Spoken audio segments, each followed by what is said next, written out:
archétype de ce que je vous disais tout à l'heure par rapport à l'instrumentalisation de la religion à des fins politiques. C'est-à-dire qu'à ce moment-là, il y a tout un courant qui veut effectivement renverser, qui fait la démonstration que, encore une fois, l'ennemi, ce sont les États-Unis, l'Occident, etc., puisqu'ils ont abouti à...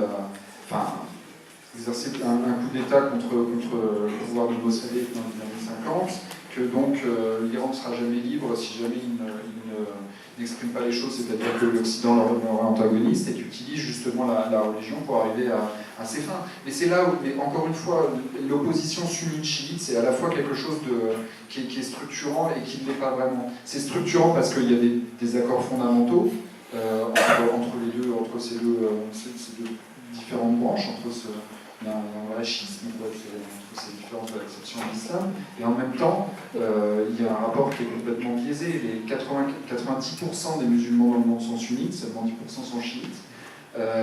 L'Iran, chiite, soutient depuis des années à la fois le djihad islamique dans la bande de Gaza et le Hamas, qui sont tous les deux sunnites, qui est lui-même allié au Hezbollah, qui est chiite.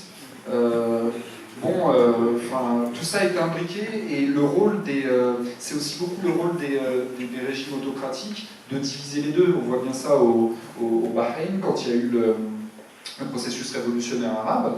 Là-bas, ils ont fait de manière très simple. Le régime là-bas a été très clair. Il a pris les chiites, il les a mis dans des villages, des sunnites dans l'autre, il a mis des barrages entre les deux. Voilà.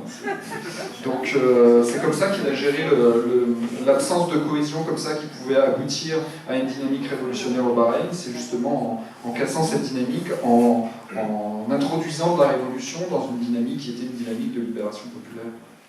Alors, il y a deux, voilà, s'il vous plaît.